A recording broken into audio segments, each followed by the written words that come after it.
मुख्यमंत्री सुक्खू ने पहले ही कर ली थी स्पष्ट बात, अब सुधीर से मिले, पहले राणा से हो चुकी थी मुलाकात। क्या 2024 चुनाव के लिए सुधीर राणा होंगे फाइनल? कांग्रेस हाईकमान ने मीटिंग बुलाकर दिया सिग्नल। क्या हिमाचल कांग्रेस में होगा बड़ा बदलाव या गारंटियां पूरी करने का मिलेगा सुझाव? नमस्कार दोस्तों, आप देख रहे हैं समाचार फर्स्ट टू द पॉइंट। मैं हूं आपके साथ बालकृष्ण। क्या कांगड़ा चंबा में कांग्रेस से सुधीर शर्मा लोकसभा का चुनाव लड़ेंगे? क्या राजेंद्र राणा को हमीरपुर से लोकसभा का चुनाव लड़वाएगी कांग्रेस पार्टी? क्या कांग्रेस लोकसभा चुनाव से पहले हिमाचल में बड़ा बदलाव करेगी? क्या बदले जाएंगे कांग्रेस के प्रदेश अध्यक्ष? ये तमाम सवाल इसलिए उठ गए हैं क्योंकि पूरा सुक्खू मंत्रिमंडल और प्रदेश अध्यक्ष प्रतिभा सिंह को अचानक कांग्रेस हाईकमान ने दिल्ली तलब कर लिया। खास बात यह है कि कांग्रेस के 40 विधायकों में सिर्फ 2 विधायकों सुधीर शर्मा और राजेंद्र राणा को भी 27 दिसंबर को होने वाली कांग्रेस की स्ट्रेटजी मीटिंग में बुलाया गया। ऐसे में बढ़ती ठंड के बीच सियासी चर्चाओं का बाजार एक बार फिर गर्म हो गया। कयास लगाए जा रहे हैं कि सुधीर शर्मा और राजेंद्र राणा को हाईकमान से लोकसभा में जाने के निर्देश मिल सकते हैं। ऐसा इसलिए भी है क्योंकि कांग्रेस लोकसभा चुनाव के लिए दिग्गजों पर ही दांव खेलने की रणनीति बना चुकी है। सुधीर शर्मा और राजेंद्र राणा दोनों ही नेता कांग्रेस सरकार में वरिष्ठ विधायक हैं और दोनों ही विधायक शुरू से ही मंत्रिमंडल की रेस में भी चल रहे हैं, लेकिन किसी कारण से उन्हें अभी तक मंत्रिमंडल में जगह नहीं मिल सकी है। मुख्यमंत्री ठाकुर सुखविंदर सिंह सुक्खू ने अपने मंत्रिमंडल में ज़्यादातर युवा विधायकों को ही तरजीह दी है। इसके अलावा जातीय और राजनीतिक समीकरणों को भी ध्यान में रखा जा रहा है। अब सरकार में एक मंत्री, एक मुख्य सचेतक और एक उप मुख्य सचेतक का पद खाली है। इसके अलावा बोर्डों और निगमों के पद भी खाली पड़े हैं। सुक्खू बोल चुके हैं कि लोकसभा चुनाव से पहले ही एक मंत्री भी बना दिया जाएगा। वो कौन होगा इसका कोई अंदाज़ा नहीं है, लेकिन इसका अंदाज़ा है कि सुधीर शर्मा और राजेंद्र राणा को फिलहाल मंत्री पद तो मिलेगा ही नहीं, क्योंकि अब सिर्फ एक ही मंत्री के पद की जगह बची है। तो एक को मंत्री बनाकर पार्टी दूसरे को नाराज नहीं कर सकती। ऐसे में कयास लगाए जा रहे हैं कि कांगड़ा चंबा से सुधीर शर्मा और हमीरपुर से राजेंद्र राणा को कांग्रेस लोकसभा का चुनाव लड़ा सकती है।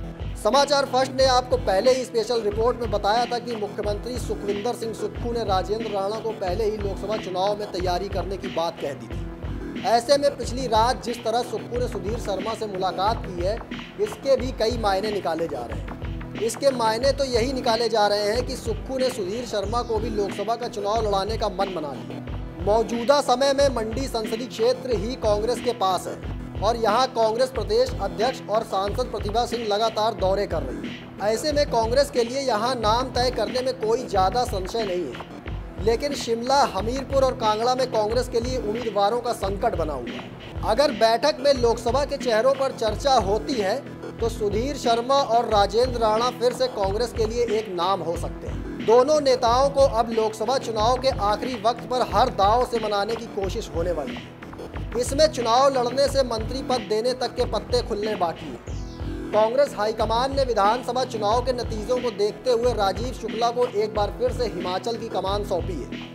दिल्ली में होने वाली इस बैठक में राजीव शुक्ला लोकसभा चुनाव के लिए रणनीति तय करेंगे। इस बैठक में माना जा रहा है कि कांग्रेस अध्यक्ष मल्लिकार्जुन खड़गे, राष्ट्रीय महासचिव केसी वेणुगोपाल, प्रदेश प्रभारी राजीव शुक्ला मौजूद रहे। इस बैठक में संगठन बदलाव, मंत्रिमंडल विस्तार और उम्मीदवारों की चर्चा के साथ एक और अहम चर्चा होने की संभावना है। वो ये है कि जिस प्रकार से हिमाचल में भाजपा कांग्रेस को गारंटियों को लेकर घेर रही है, उससे ऐसा अंदेशा है कि हाईकमान सुक्खू सरकार और संगठन को जल्द गारंटियां लागू करने का आदेश दे दे। इनमें सबसे अहम और प्रभावशाली गारंटी है महिलाओं को 1500 रुपये देने की। इस गारंटी को अगर कांग्रेस ने लोकसभा चुनाव से पहले पूरा नहीं किया तो आप ये मान लीजिए कि कांग्रेस को लोकसभा चुनाव में इसका नुकसान जरूर झेलना पड़ सकता है।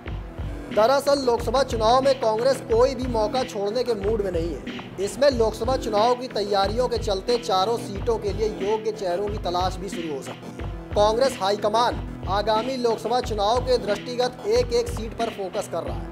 ऐसे में प्रयास हो रहे हैं कि हिमाचल में सत्ता और संगठन के बूते प्रदेश की चारों सीटें कांग्रेस की झोली में आ जाएं। बैठक में सत्ता संगठन से जुड़े नेताओं से चर्चा कर उनके सुझाव भी लिए जाएंगे, जिससे उस आधार पर लोकसभा चुनाव की रूपरेखा को अंतिम रूप दिया जा सके। कांग्रेस दिल्ली में होने वाली बैठक के बाद प्रदेश जिले से लेकर ब्लॉक स्तर तक व्यापक फेरबदल की रणनीति में है। निष्क्रिय पदाधिकारियों को पद मुक्त करने की रणनीति पहले ही बन चुकी है। ऐसे में संगठन को चुस्त दुरुस्त करने के लिए आने वाले दिनों में मेजर सर्जरी भी हो सकती है। फिलहाल मुझे दीजिए इजाज़त, फिर मिलेंगे एक और स्पेशल रिपोर्ट लेकर। लेकिन कमेंट बॉक्स में आप अपनी राय देना ना भूलिए कि अगर कांगड़ा चंबा से सुधीर शर्मा और हमीरपुर से राजेंद्र राणा कांग्रेस से लोकसभा का चुनाव लड़ते हैं तो क्या वो भाजपा को टक्कर दे पाएंगे? आपकी राय हमारे लिए बेहद महत्वपूर्ण है। धन्यवाद।